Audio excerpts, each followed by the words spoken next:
we all define what great work is personally, right? It's a personal definition.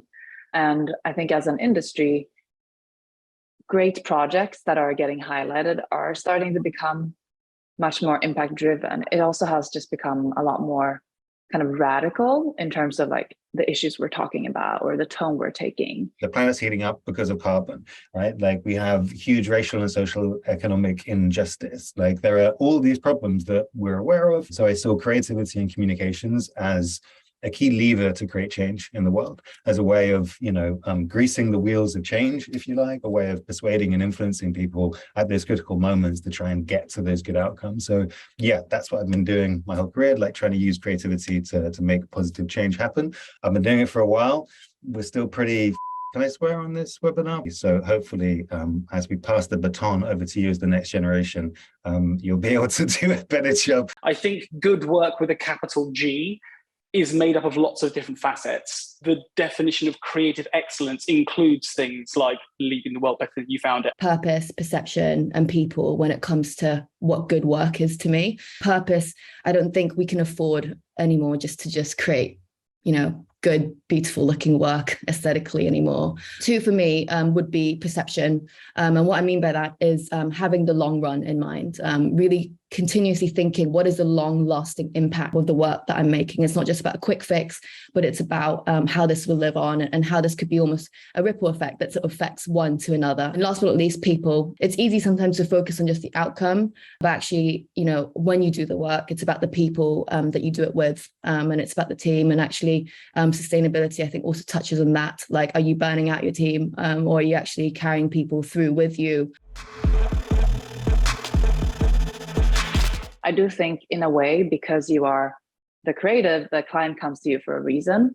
So that almost shifts the responsibility a little bit more to you to try to push that brief and, bring in those conversations about impact early on. At the heart of what we do as creatives and designers in industries, we are, problem solvers. And we have an exciting opportunity really to challenge perceptions, to shift cultures, to start movements. The tools that we use for persuasion and the skills that people who work in advertising with the creative industries have to engage people are absolutely critical. So much work to do as a society on climate change, on racial justice, on economic inclusion, on so many different aspects. These are all creative briefs in a way that we can work on. Like, what if we use our powers for good? I think is the way I would prefer to almost look at this question. Are we accessories to climate change? Well, yeah, but what if we do it the other way around? Unilever, I think in the 80s or 90s, persuaded everyone they need to take a shower every day, because back in the old days, people used to take a bath maybe once a week or whatever. And they persuade everyone to take a shower every day by introducing the phrase, what do you take into the shower every day? And even those simple little things create knock-on effects in behavior.